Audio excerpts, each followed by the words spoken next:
갈수록 심각해지는 미세먼지. 창문을 여는 것조차 두려울 정도다. 실내 공간은 상대적으로 안전할 것이라 생각하는데 밀폐된 실내 공기는 제대로 관리하지 않을 경우 외부 공기보다 더 위험할 수 있다고 한다. 과연 이런 그 실내 공간들이 안전하냐라는 얘기인데 결국 바깥 공기가 나쁠 때는 실내 공기도 나빠질 수밖에 없는 것들이 기본적인 얘기이고 내가 뭐 밖에 공기를 마시는 게 아니에요. 밖에 공기는 5%도 안 마셔요. 그럼 내 건강을 생각하면 뭐가 중요한지가 딱 답이 나오는데 실내에서도 미세먼지는 안심할 수 없다. 또 실내 상황에 따라 다양한 오염물질이 발생하기도 한다. 실내 공기를 오염시키는 원인은 무엇인지 자세히 알아보자.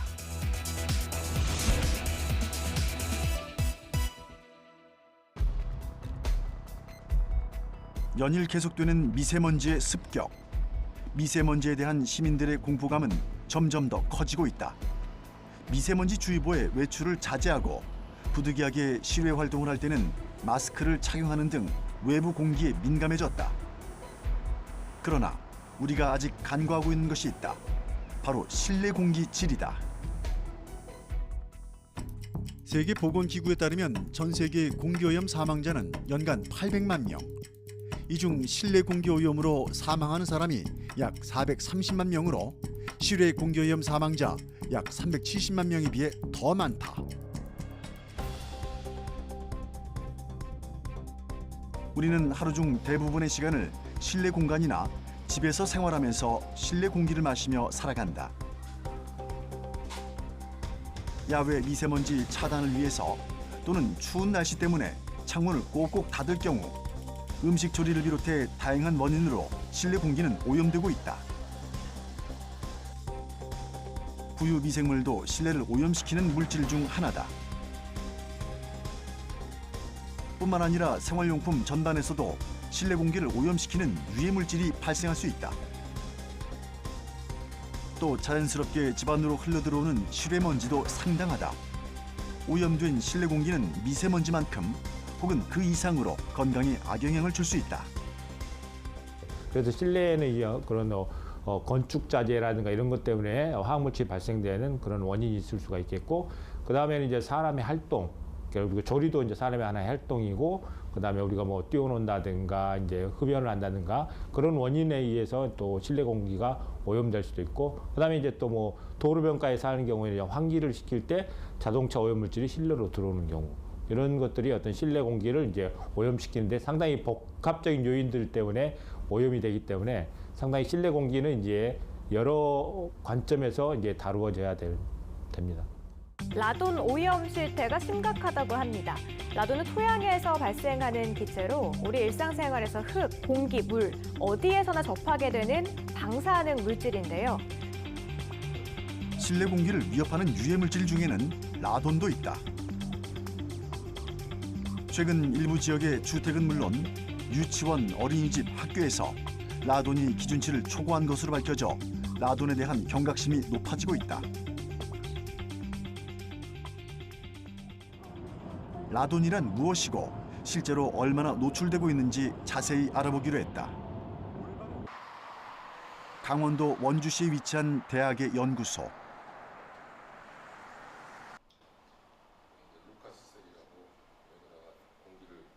암석, 토양 등에 포함되어 있는 우라늄과 토륨이 붕괴를 하면서 라듐이 만들어지고 이 라듐이 다시 라돈이란 방사능 물질을 만든다.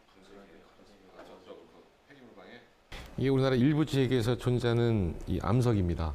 근데 저희가 조사를 해봤더니 예전에 이것을 채취한 지역에 있었던 초등학교 실내 라돈을 저희가 측정을 했었는데 그때는 우리가 기준치 한 100배까지도 실내에서 존재를 했습니다.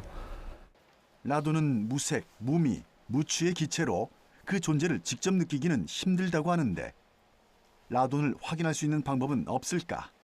이거는 이제 우리나라 자연에 있는 그 흙 가지고서 우리가 좀 이렇게 잘 나름대로 성형을 한 건데요.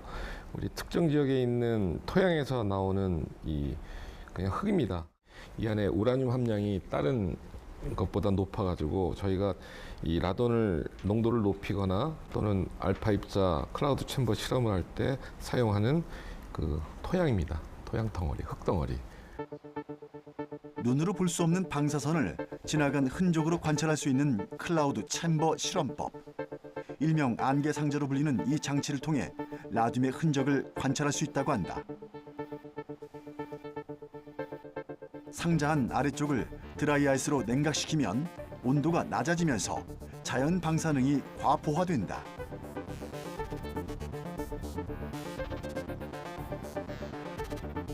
이때 일명 안개 구름이 생기게 되는데 미세한 자국을 남기며 지나가는 흔적을 확인할 수 있다.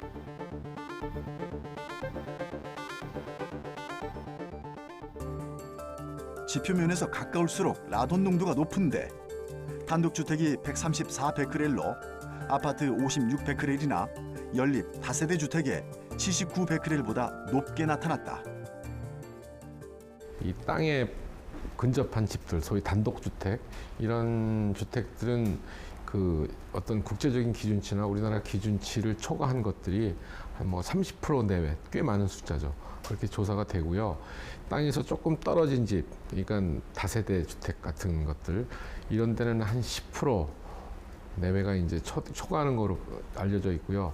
이제 고층 아파트면 땅에서 머니까는 라돈이 원래는 없어이죠. 땅에서 머니까.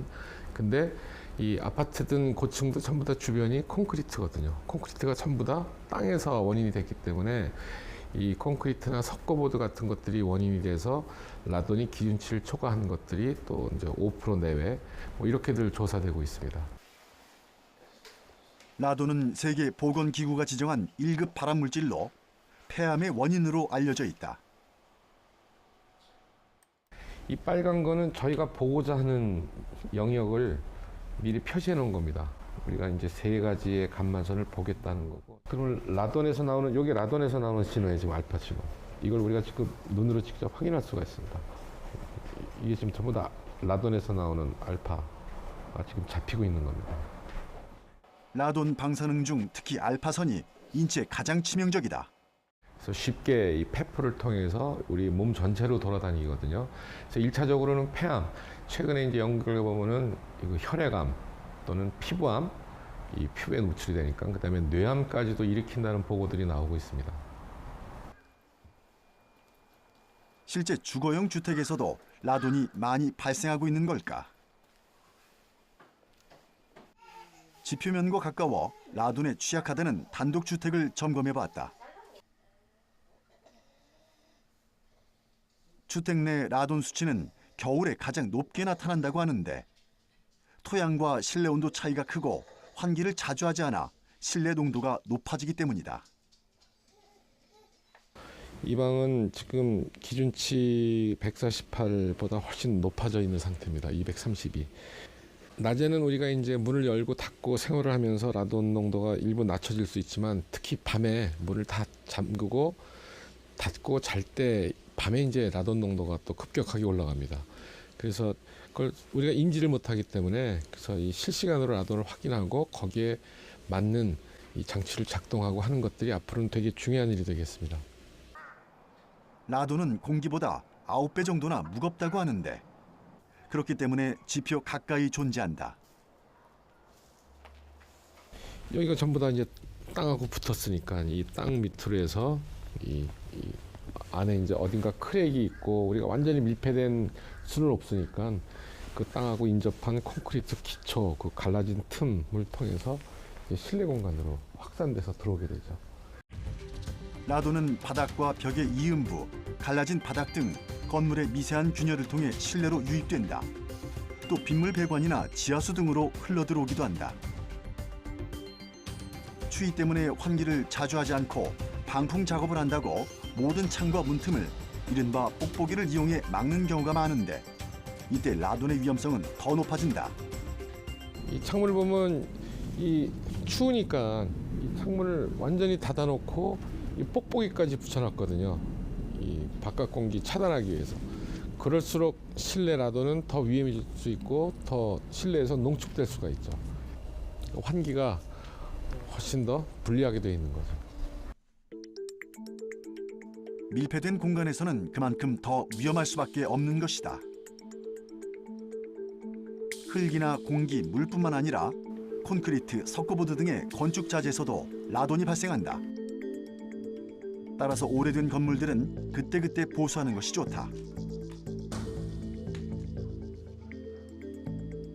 자연 방사능을 완전히 없앨 수는 없지만 주기적인 환기를 통해서 실내 공기 중에 라돈이 쌓이는 것을 막을 수 있다. 라돈 입장에서는 제일 우리가 손쉽고 이 실행하기가 쉬운 게 환기입니다. 근데 이제 겨울철에 창문을 열기가 쉽지 않을 때는 이 라돈 농도에 따라서 환기 시설이 작동하는 장치들이 이제 개발되고 있습니다.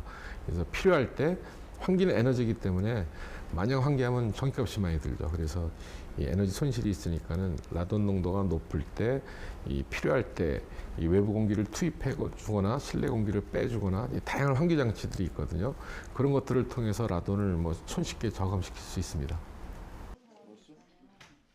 자연 환기를 자주 하기 어려운 경우 다양한 저감 시설을 활용해 라돈을 차단할 수 있다. 라돈은 무색무취한 가스인 탓에 그 위해성에 비해 국민적 관심은 턱없이 낮은 수준이다. 라돈의 위험성을 적극 인지하고 라돈 예방에 대한 관심이 필요하다. 서울의 한 대학병원. 알레르기 내과에서는 비염 환자 진료가 한창이다. 알레르기성 비염은 남녀노소 흔하게 걸리는 만성 질환이긴 하지만 최근 들어 더 증가하고 있다고 한다.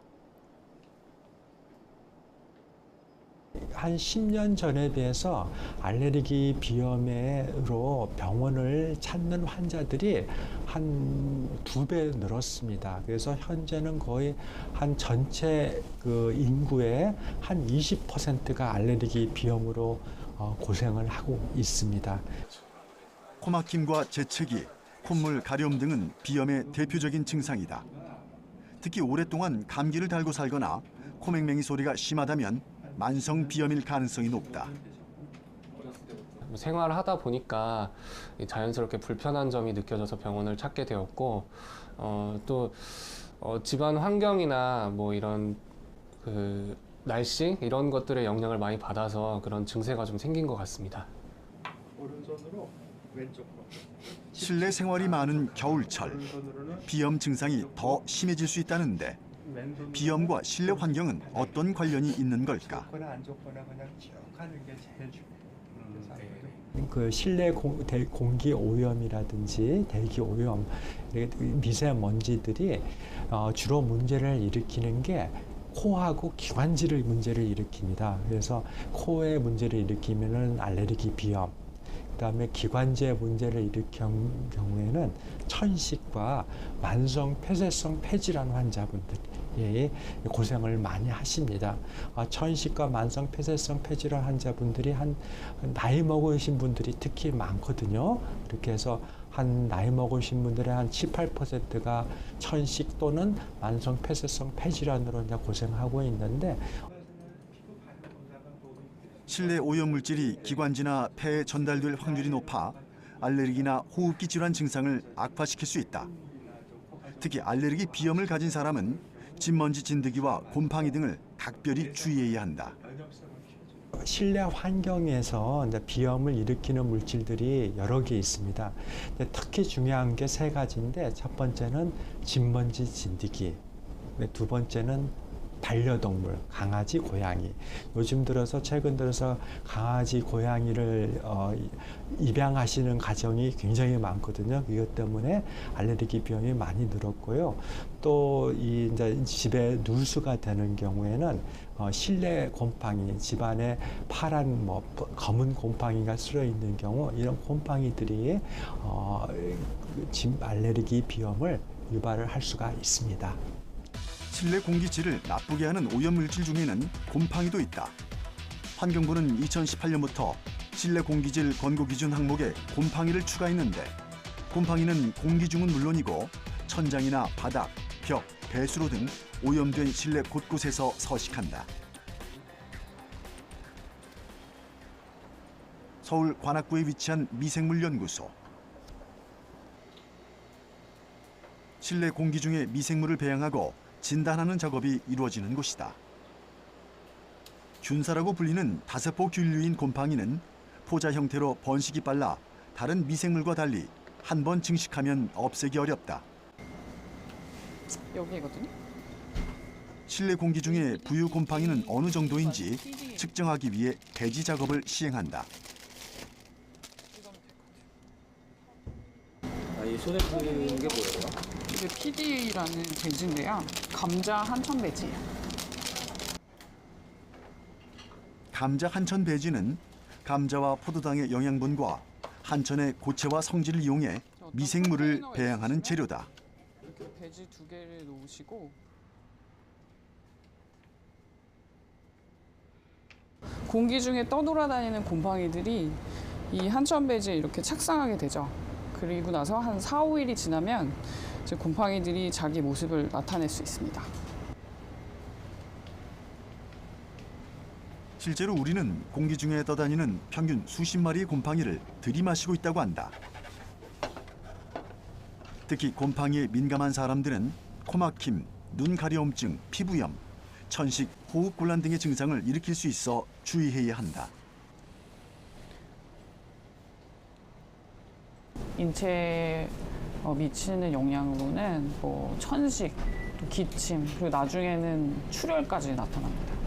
그래서 6개월 미만의 아이가 있는 곳이나 노령 환자가 있는 곳은 절대로 이 곰팡이가 나타나면 안 되죠.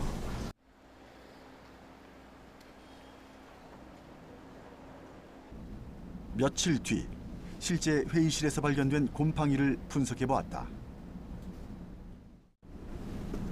네, 지금 어떤 거를 보고 계시는 거예요? 지금은 실내 공기 미생물에서 가장 많이 나오는 곰팡이 중에 하나인데요. 에피코큼 니그룸이라는 곰팡이고요. 비염을 유발하는 곰팡이입니다. 저희가 회의실과 화장실에 그 감자 한천 배지를 두고 3, 4일 이후에 조사한 결과인데요. 배지에서 발견된 곰팡이는 축농증을 일으키고 치료하지 않으면 천식 같은 심각한 호흡기 감염을 일으키는 곰팡이로 알려져 있다. 회의실인 경우에는 모두 8개의 곰팡이가 나타났는데요. 여기서 주목하셔야 될 것은 천식 환자 집에서 주로 분리되는 곰팡이가 나타났다는 거예요. 곰팡이의 종류는 다양한데 인체에 감염을 일으킬 수 있는 치명적인 곰팡이들도 있다. 곰팡이가 입에 나타나서 이제 문제가 생긴 케이스예요. 특히 피부 면역력이 약한 사람들에겐 아토피 피부염이나 피부 질환의 발병 원인이 되기 쉽다. 곰팡이는 포자로 증식을 하고 있기 때문에 대부분의 포자가 정말 많이 날아다녀요. 근데 그런 포자들은 가장 쉽게 우리가 호흡기로 들이마시기 때문에 천식이나 또 기침 그런 부분들이 가장 먼저 나타나는 징후입니다.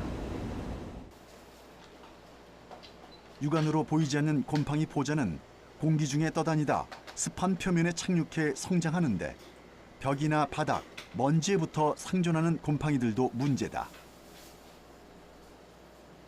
가장 쉬운 방법은 이제 벽지 확인하시는 거예요. 벽지에 얼룩이 있진 않은지. 요즘에 실크 벽지가 많아서 좀 눈에 안 띄는데요. 하얀색 벽지 있거나 또 타일 같은 데 있잖아요. 온실이나 부엌에 있는 타일 사이사이에 있는 곰팡이들이 있는지 검정색으로 다 바뀌니까요. 색이 변하는 부분을 보시고요.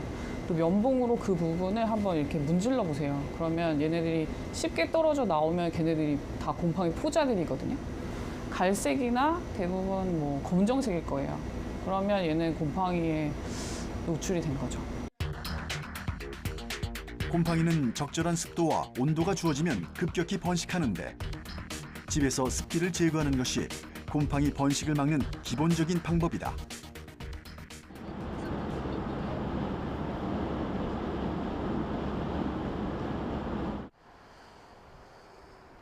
우리가 매일 생활하는 집안의 실내 공기를 깨끗하게 관리하는 손쉬운 방법은 무엇일까? 실내 환경 전문가와 함께 점검해보자. 자타공인 살림의 여왕이라는 주부 강은숙 씨의 집.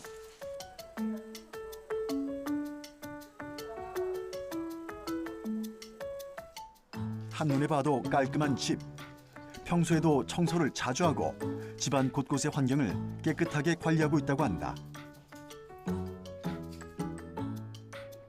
하지만 먼지를 완벽히 차단하기란 쉽지 않은 것이 사실. 보통 먼지가 이런 창틀 같은 데 많잖아요. 네, 이런 데도 창틀이든지 아니면 이렇게 구석구석 이렇게 모서리 같은데 먼지가 좀 많이 쌓이죠. 네.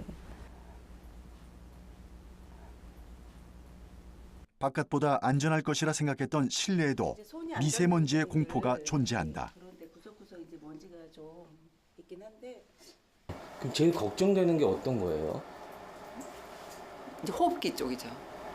비염이나 호흡기 쪽에 이게 들어가서 마스크를 써도 그게 너무 미세하기 때문에 다 통과하고 들어간다고 그러더라고요. 기관지나 폐 쪽에 아무래도 걱정이 많이 되죠. 수면 시간까지 포함해 가장 오래 머무는 공간인 방. 책이나 작은 소품들에도 먼지가 쌓일 수 있어 주의가 필요하다.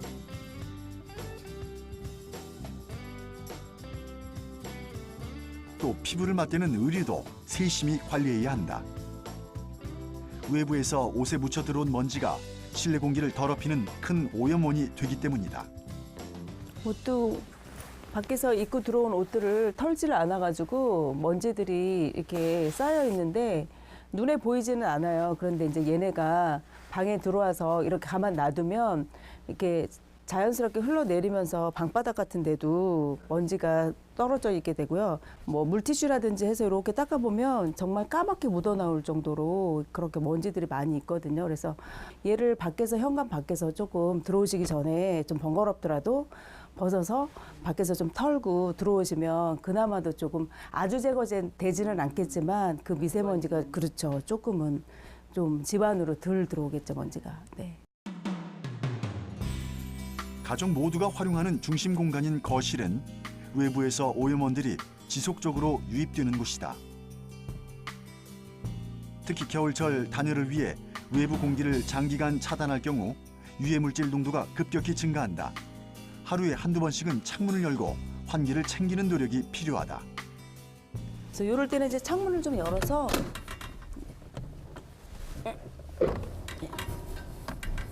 환기를 시켜주시는 게 좋아요. 실내외 온도차가 큰 추운 날씨에는 오히려 공기 순환이 잘 되기 때문에 짧은 시간에도 높은 환기 효과를 거둘 수 있다. 맞은편 방이나 현관문을 함께 열어 바람길을 만들어주면 효과가 높다. 야외 미세먼지가 걱정된다면 대기질 정보를 참고해 좋은 시간대에 하는 것이 좋다. 환기를 언제 해야 되느냐? 환기를 하는 목적이 결국 이제 밖의 공기가 깨끗하다는 이제 조건 하에서 환기를 시켜야 되는데 지금 이제 우리가 국민들이 염려하는 부분들이 결국 고농도도 어떻게 해야 되느냐? 그럼 고농도 때는 실은 이제 외부에서 들어오는 공기를 어떻게 보면 가능한 차단하고 실내를 공기를 이제 깨끗하게 하는 방법이 이제 결국 어떤 공기 정화 설비를 잘 활용하고 또 환기부의 이제 어떤 여과 기능을 더 강화시키는 그런 부분들이 이제 어떤 거 오염도 상황에 따라서 잘 이제 구현되어야만 실제적으로 실내 미세먼지를 잘 관리할 수 있게 되겠습니다. 집안을 장소별로 볼 때 오염물질을 가장 많이 배출하는 장소는 주방이다. 외부 오염물질도 실내 공기를 더럽히지만 불을 사용해 요리하는 과정에서 유해가스와 미세먼지가 발생한다. 음식 조리 시 발생하는 유해가스는 비흡연 주부들의 폐암 원인으로 꼽힐 만큼 인체에 치명적이다. 조리할 때 환기를 위해 레인지 후드가 필수라는 건 대다수 사람들이 알고는 있다. 하지만 소음이 큰 편이고 청소하는 것도 만만치 않은 탓에 사용 빈도가 낮은 편이다. 요리하실 때 이렇게 가스불을 켜면 여기서 이제 그 나쁜 공기도 나오고 또 여기서 이제 그 만두를 굽다 보면은 연기가 막 나오는데 그게 이렇게 음식이 뭐 연기가 수증기가 발생하는 게 아니라 여기서 이제 가스들이 발생을 하거든요. 그래서 그러실 때는 환기 후드를 조리하시면서 바로 같이 키셔야 돼요. 그래서 키고 나서 조리가 끝나더라도 한 10분 이상 좀 켜놓으셔서 자연스럽게 공기가 나쁜 공기가 바깥으로 나가야 되거든요. 네, 그렇게 하시는 게 좋아요.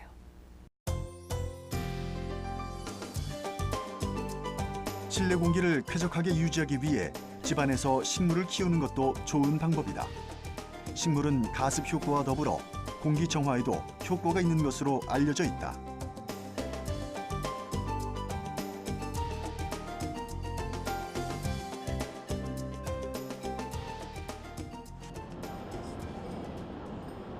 식물의 공기 정화 효과에 대해 자세히 알아보기 위해 찾아간 곳은 전북 전주시에 위치한 농촌진흥청.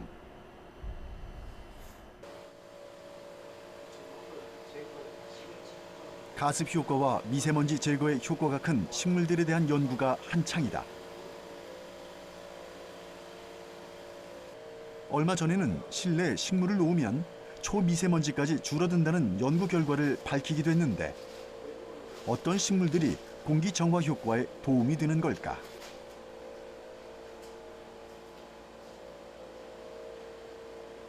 이제 저희들이 식물을 계속해서 좋은 식물들을 찾기 위해서 매년 지금 실험을 하고 있는데 그동안에까지 나왔던 식물 중에서는 수염 틸란디샤, 아이비, 보스턴 고사리, 스킨답서스, 넉줄 고사리 이런 식물들이 효능이 좋은 걸로 나타났습니다. 공기 정화 효과가 좋은 식물들은 실제로 실내 미세먼지 제거에 어느 정도의 효과가 있을까?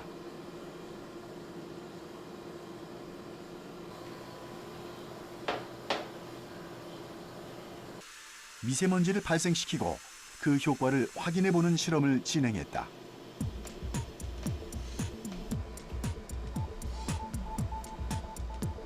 두 개의 실험실 중 한 곳에는 식물을 넣고 다른 한 곳은 식물이 없는 상태로 그냥 두었다. 실험실 안으로 미세먼지를 투입하고 약 4시간 뒤 변화를 살펴보았더니 식물이 있는 곳이 없는 곳보다 2.5 마이크로미터 이하의 초미세먼지가 50% 이상 줄어들었다.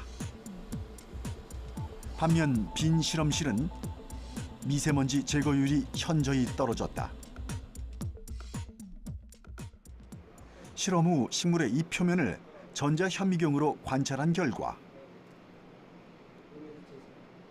미세먼지는 잎에 윤택이 나게 하는 왁스층에 달라붙거나 잎 뒷면 기공 속으로 흡수된 것으로 확인됐다.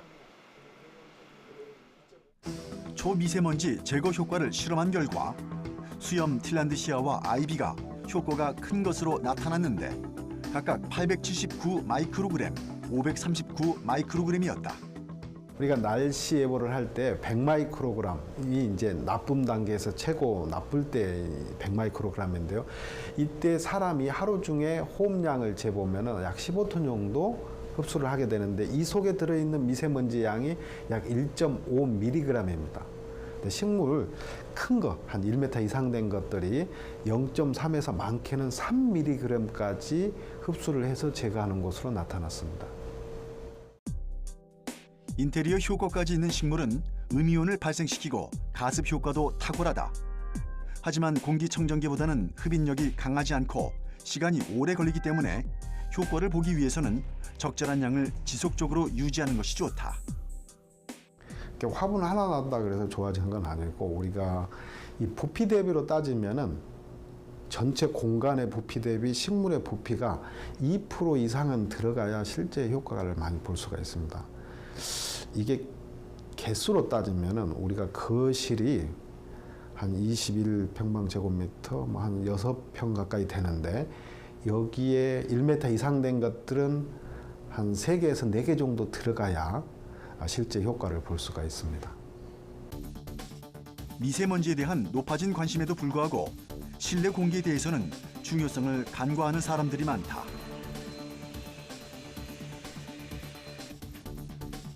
실내 공기 오염을 예방하기 위해서는 주기적인 주거 환경 관리가 무엇보다 중요하다. 하지만 개인의 노력만으로는 관리가 힘든 다중이용 시설의 경우는 여전히 실내 공기의 사각지대다. 많은 사람들이 이용하는 시설에는 실내 공기질에 대한 체계적인 관리, 감독이 필요하다는 지적이다. 실내에는 이제 건축 자재 외에는 강제할 수 있는 수단이 별로 없어요. 그리고 이제 뭐 주택에 대해서는 이제 얼마 전에 이제 환기 설비를 의무화시키는 그런 정도가 있지만 그것도 이제 어떤 미세먼지 관점이 아니라 화학물질 관점에서만 이제 어떤 했기 때문에 지금의 어떤 미세먼지를 효과적으로 뭔가 관리할 수 있는 그런 수단들이 어떤 그 다중이용 시설이나 뭐 이런데 어떤 구비가 안 돼 있는 상황에서 이제 기준치만 가지고는 이제 한계가 있는 거죠. 기준치를 낮춘다고 해서 그걸 실현시킬 수 있는 수단이 없다 그러면 이제 그런 부분이 지금 미비하다고 볼 수 있겠습니다. 서울시는 미세먼지 비상 저감 조치로 대중교통 수단 이용을 장려하고 있다. 그런데 문제는 지하철 역시 미세먼지에서 안전하지 못하다는 점이다. 시민들이 자주 이용하는 지하철 내부 공기질은 어떤 상태일까? 2017년 6월 서울환경운동연합에서 서울 지하 역사 278곳의 공기질 자료를 분석한 결과를 발표했다. 서울 지하 역사 278곳의 미세먼지 평균 농도는 81 마이크로그램, 일부 노선의 전동차 내의 경우 121 마이크로그램으로 세계보건기구 하루 기준치 50 마이크로그램을 훨씬 넘어서는 것으로 나타났다. 지하철 역사 중 절반 정도가 미세먼지 농도 나쁨 수준으로 세계보건기구의 권고 기준에 크게 미달하고 있는 실정이다. 좀 답답한 느낌이 들어요. 어떤 건 이유라고 생각하세요? 사람들도 너무 많고 뭔가 환기도 안 되는 것 같고 그냥 좀 네. 전동차가 도착하고 승강장 스크린 도어가 열릴 때 순간적으로 수치가 치솟았다. 전동차 안에서 미세먼지 농도를 측정해 보니 수치가 계속 올라가기 시작했다. 지하 역사보다도 전동차 내 미세먼지가 더 심각한 수준이라고 한다. 현재 그 전동차 내 미세먼지 수치는 PM 2.5 기준으로 해서 63 마이크로그램이 나왔습니다. 보통 우리가 미세먼지가 나쁘다라고 하는 기준이 50 마이크로그램 넘었을 때 나쁘다고 말하는데 63 마이크로그램이 나온 걸 보면 지금 우리가 그 기준으로 말했을 때 외출 자제와 같은 이야기를 하는 수준이라고 보시면 됩니다. 붐비는 출퇴근 시간에 측정해보면 미세먼지 농도는 실외 못지않게 심각하다고 한다. 혼잡 시간대 전동차는 좁은 공간에 많은 인원들이 몰리면서 이산화탄소 농도도 급격히 올라가 공기질이 외부에 비해 전반적으로 안 좋은 편이다.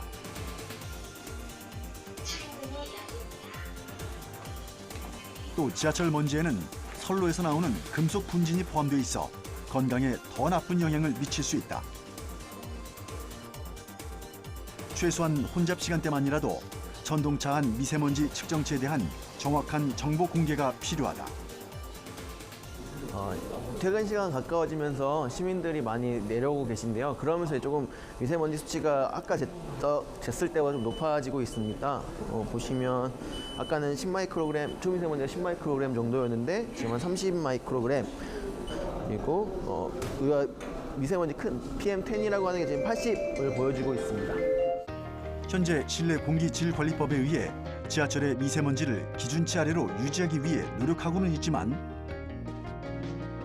공기순환이 힘든 지하시설인 만큼 기준을 더욱 강화해 시행해야 한다. 대기 오염을 막기 위해 대중교통을 권장하는 것도 필요하지만 대중교통시설의 미세먼지 저감 노력 또한 선행돼야 할 것이다. 서울시 보건환경연구원. 각 시도 보건환경연구원에서는 실내 공기질 관리법의 관리 대상에 따라 어린이집, 실내 주차장 등 다수가 이용하는 시설의 실내 공기질을 점검한다.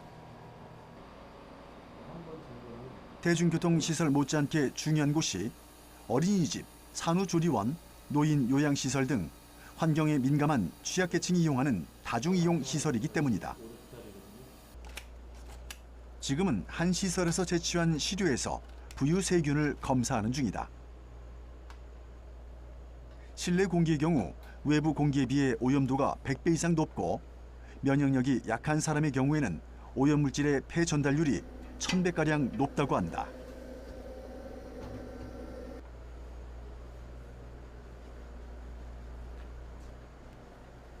총 부유 세균은 실내 공기 중에 총 배양 가능한 부유하고 있는 세균의 농도를 나타내는 건데요.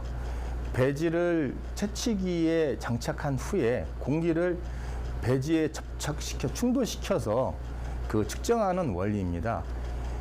20분 간격으로 총 3회에 걸쳐서 시료를 채취하고 있고요. 채취된 시료는 48시간 동안 35도씨에서 배양한 후에 콜로니를 개수함으로써 농도를 측정하고 있습니다. 검사 결과 실내 공기 오염물질의 농도가 높게 나올 경우 시정 조치함은 물론이고 꾸준히 관리 감독하고 있다. 또 원인을 분석하고 데이터를 수집해 연구 자료로도 활용한다.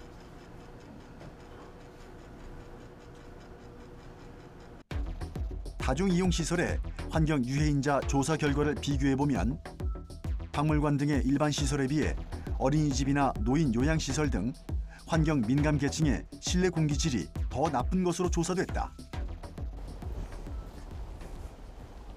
환경 유해인자 전수조사는 어떻게 이루어지는지 인근 어린이집을 대상으로 실제로 실시해보았다. 어린이 활동 공간 내 미세먼지는 물론이고 다양한 유해 물질에 대해 전반적으로 실시한다. 지금은 실내 공기 중에 미세먼지량이 얼만큼이 되는지 저희가 흡인 펌프로 여과지에 장착하는 과정입니다. 흡입 펌프를 이용해 검출기 안으로 공기를 모은 후 먼지와 부유세균을 측정하는 실내 공기 오염도 검사. 미세먼지와 일산화탄소, 이산화탄소, 포름알데히드, 총부유세균 등 5개 오염물질을 측정하게 된다. 일산화질소, 이산화탄소 등은 공기보다 무겁기 때문에 바닥에서 주로 놀거나 활동하는 어린이의 건강에 악영향을 미친다. 일정 기준 이상 노출될 경우 발열부터 기침, 아토피 피부염 등 각종 질환을 유발하는 원인이 된다.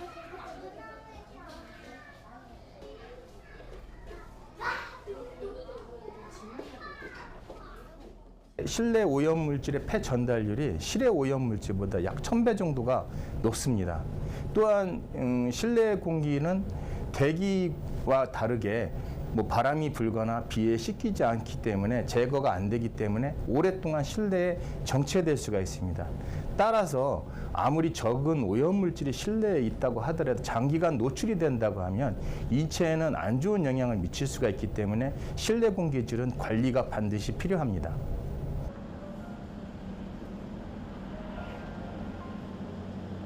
실내 공기질 평가에서 좋은 점수를 받았다는 한 어린이집.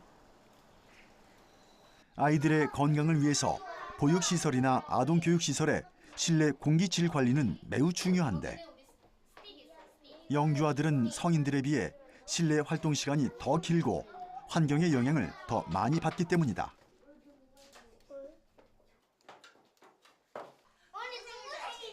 영유아들이 주로 생활하는 공간은 실내 공기질을 쾌적하게 하기 위해 환기가 매우 중요하다. 하지만 갈수록 심해지는 미세먼지로 인해 자연 환기에 어려움을 겪고 있다. 그러다 보니 어린이집에서도 공기청정기는 필수품이 됐다고 한다. 네, 아이들이 성인에 비해서 면역력이 약하기 때문에 이제 공기의 중요성은 항상 강조되고 있었는데 최근에는 봄뿐만 아니고 겨울에도 미세먼지가 심해서 신체 활동을 실내에서 많이 진행하고 있어요. 그래서 실내 공기질에 대한 것도 굉장히 중요하게 어린이집에서 생각하고 있습니다. 하지만 공기청정기만으론 실내에 축적된 유해물질을 제거하는 데 한계가 있다. 지금 이제 이렇게 교구장도 저희가 이제 영아들은 좀 자작나무 소재로 다 교구장도 사용하고 있고요. 가급적 천연 소재로 된 교구와 친환경 벽지 등을 사용해 유해 물질 발생을 차단하려고 노력한다. 네, 벽지는 이게 이제 저희가 10년 이상 된 시설이에요. 그러니까 그전에는 그런 뭐 친환경이 이런 게 부각되지 않는 거였잖아요. 근데 이제 요즘은 이제 사용하는 재료 자체도 법으로 친환경 물질을 쓰게 돼 있고 안에도 그래서 그런 걸로 이제 저희가 다 아마 제공이 된 걸로 알고 있고 인증도 그렇게 받았습니다. 그리고 또 한 가지. 환경부 시설 공모를 통해 지원받은 열회수형 환기 장치를 갖추고 있다. 겨울철에 바깥에 차가운 공기를 데워 실내로 공급하고 탁해진 실내 공기는 실외로 내보내는 장치다. 저희가 이렇게 나가면 여기에 지금 장치는 여기에 설치가 돼 있고요. 자연 환기로 인해 내부 온기가 그대로 빠져나가 에너지 손실이 생기거나 외부의 오염물질이 여과 없이 안으로 유입되는 것을 예방해준다.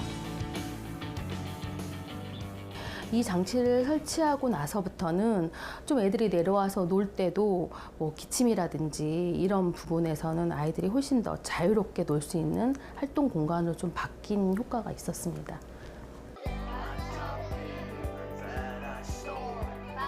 아이들의 꿈과 희망을 쑥쑥 키워주고 안전하게 보호하는 것이 보육, 교육시설의 역할인 만큼 어린이들의 생활 공간의 실내 공기 관리는 특히 중요하다.